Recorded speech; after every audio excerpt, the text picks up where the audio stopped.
I must have asked a dumb question because I didn't get any answers. Let me try it another way.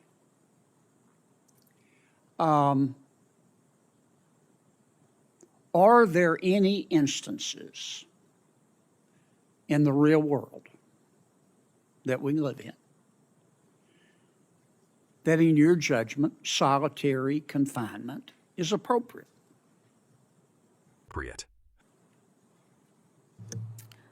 Thank you, Senator. At this time, I don't have an answer for you. Okay. Sir? I would recommend that you follow what the Texas Commission on Jail Standards has done and follow the lead of Brandon Wood and the outstanding leadership that And the state what of Texas has exceptions taken. did they recommend? There are some exceptions within there for minor infractions. There is a list of things that you cannot put people in solitary confinement for.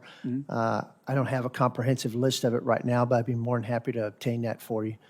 So we have over 600 points of compliance at local jails in the state of Texas that we must keep up.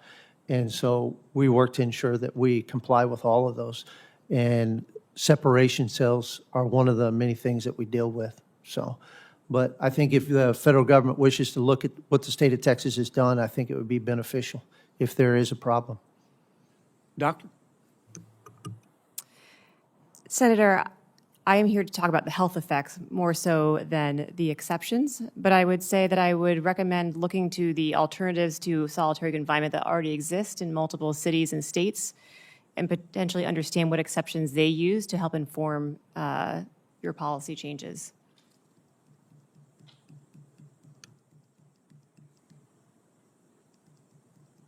I must have asked a dumb question because I didn't get any answers. Let me try it another way. Are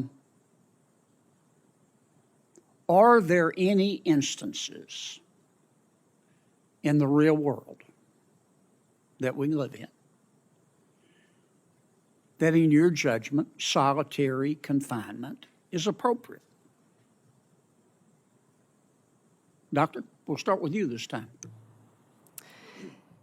Senator, your question builds off of what Chair Durbin had actually said earlier about who might need solitary confinement. I think for me as a health professional, what I find problematic is the current definition and use of solitary confinement of 22 hours a day. Doctor, I appreciate that, but I don't think that there are. Can you answer my question? Yes, sir. I don't think that there are uses of solitary confinement in its current iteration of 22 hours a day for anyone.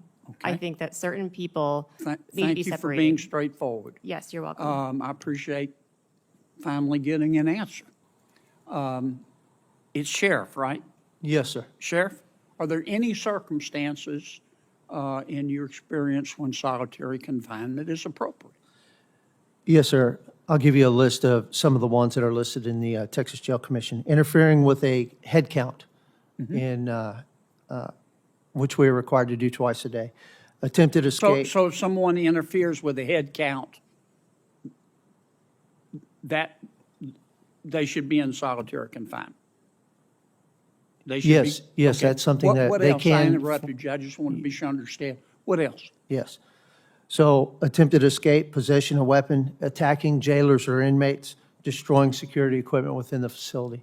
Those are all ones that are listed in the code for the state of Texas. Okay. Are there any other? Sometimes we use separation cells in order to separate gang members during times of unrest. Sometimes we utilize separation cells when somebody comes in initially in order to prevent them from talking with or intimidating other What do you mean witnesses. by separation cells? It's a single person cell. So we will put them in a single person cell so that they cannot intimidate any of the co-conspirators in a case. And I'll give you a good example being down on the border. Sometimes we'll Can I arrest. ask you this? Sorry to interrupt. No, I'm go going to ahead. run out of time. I apologize, Sheriff. If a person's put in a separation cell, is that considered solitary confinement? There is no such term in the state of Texas. It's separation cell, sir. So I guess based off of the definition that's been used here, I guess you would call it that. But we call it separation cell under our Well, law. if the prisoner's put in a separation cell, does he have any contact during the day with other prisoners? Yeah, they'll have vocal contact, yes, sir. They'll have what? They'll have vocal contact. In a jail setting, you're not going to have somebody that's isolated by sound. They also have access to publications. They also get access to phone calls, any of the correspondence that comes via the mail. They get exposure to sunlight, and they also get exercise every day. Can I ask the other two witnesses the same question? Ladies? Are there any circumstances where you think solitary confinement is appropriate or necessary? Senator, I just think that with lived experience, I think that no human being should be placed in solitary confinement. Okay. And Senator, as you know, GAO, these are policy decisions, and we evaluate any program's policies or practices, but we don't opine on policy decisions. So if it's something that you all put forward as policy, we're happy to review it. Okay. Thank you. I'm sorry I went over. Thank you for your indulgence. Thank you for attending the hearing, Senator, and your questions. Senator Kennedy was visibly frustrated by the lack of direct answers. And honestly, I get it. But it's also clear there's no one-size-fits-all solution here. What do you think? Should solitary confinement be abolished entirely, or do we need exceptions for extreme cases? Drop your thoughts in the comments below. I read every single one of them.